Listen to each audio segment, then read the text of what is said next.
za Iran imefanya wimbi jipya la mashambulizi kuzilenga Israel, vituo vya kijeshi vya Marekani na kwenye baadhi ya nchi washirika wa Washington katika eneo la Mashariki ya Kati, ikitishia kwamba Marekani itajutia kwa uchungu hatua yake ya kuzamisha manuari ya kivita ya Iran katika Bahari ya Hindi.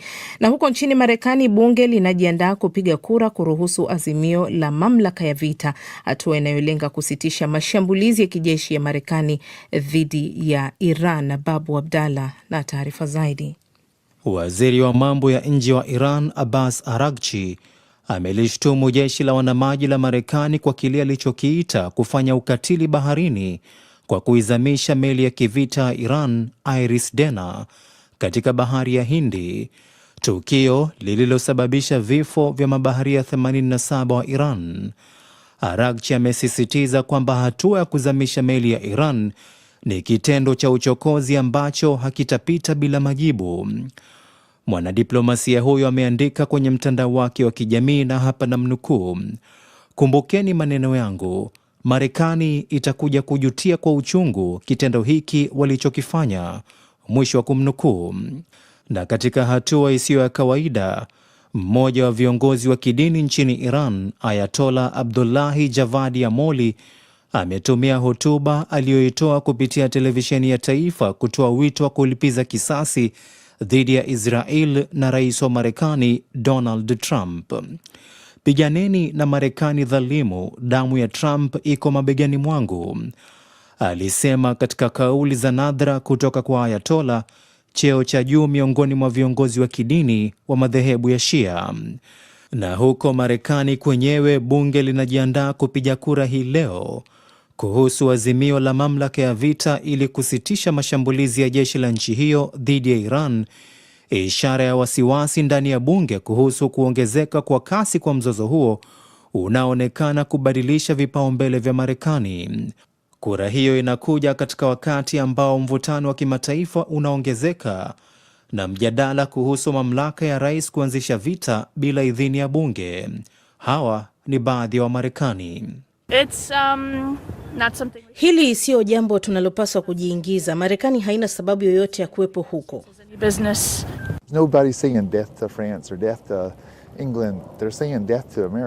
Unajua, hakuna mtu anayesema kifo kwa Ufaransa au Uingereza.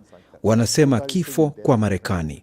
Mtu anaposema hivyo ni tishio, na hali hiyo inapotokea tunapaswa kusimama pamoja na kushikamana. Hii itakuwa kura ya pili kufanyika kuhusu swala hilo ndani ya muda mfupi baada ya Seneti kukataa azimio kama hilo, hatua iliyoweka wazi mgawanyiko kati ya wa Republican na wa Democrat. Naam, kama ulivyosikia katika taarifa hiyo ya Babu Abdallah, vita vya Marekani na Israel dhidi ya Iran vimeendelea kurindima kwa siku ya 6 sasa, huku ndani ya Marekani kwenyewe kukiwa na mabadiliko ya kimtazamo juu ya vita hivyo. Upinzani dhidi ya vita hivyo ni mkubwa nchini humo, hasa kutoka chama cha Democrats na raia walio wengi wanaosema hawataki Marekani buruzwe katika vita visivyo vya kwao. Je, sauti za kupinga vita hivyo zinaweza kubadili hali ilivyo kwa sasa Mashariki ya Kati? Mubelwa Bandio ni mchambuzi wa masuala ya kimataifa, na kwanza kabisa anaelezea mgawanyiko huu ulioko Marekani kuhusu vita hivyo. Trump aliingia kama rais wa amani, alipiga kampeni kuhusiana na hilo. Kwa hiyo wapo ambao wanaamini kwamba amevunja kampeni, lakini kwa Democrats na baadhi ya watu nchini wanaamini kwamba ni tukio jingine la Trump kuweza kupuuza mamlaka ya Congress, kwa mamlaka ya bunge, hasa katika suala la kutumia jeshi.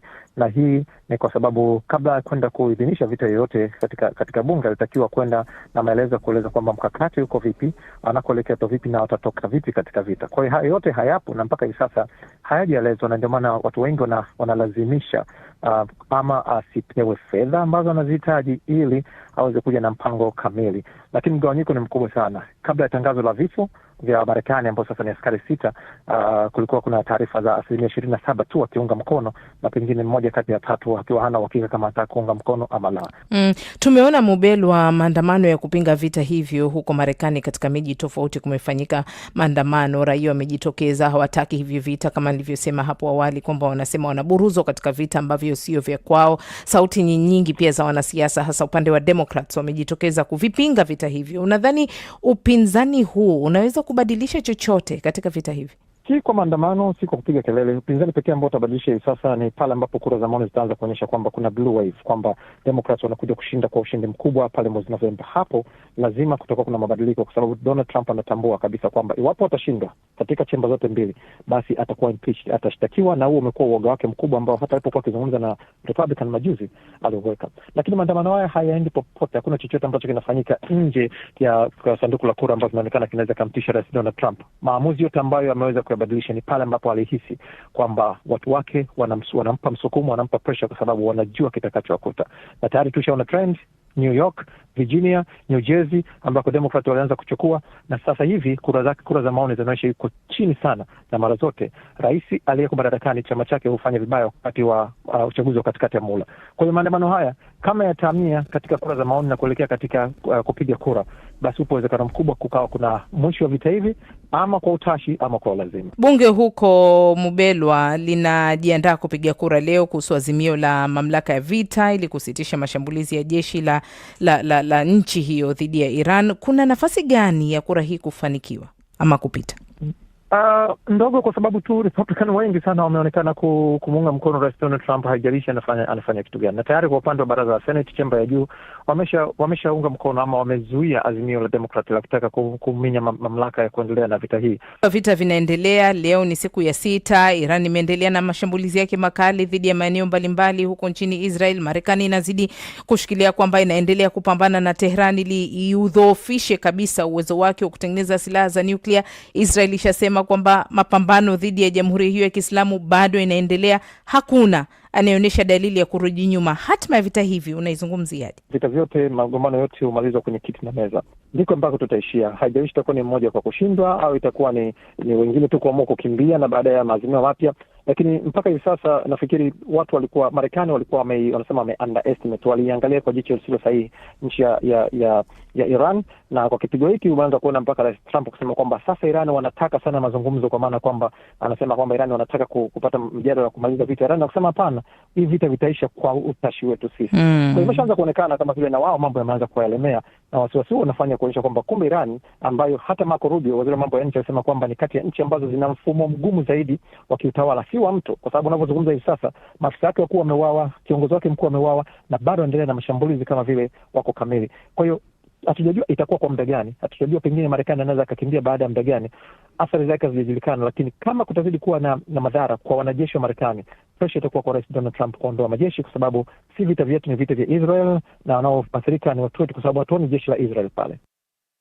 Nam ni mchambuzi wa masuala ya kimataifa anayeishi kule Maryland, Marekani, Mubelwa Bandio, akitoa tathmini yake kuhusu yanayoendelea na kuzungumzwa Marekani kuhusu vita hivyo vya Marekani Israel dhidi ya Iran.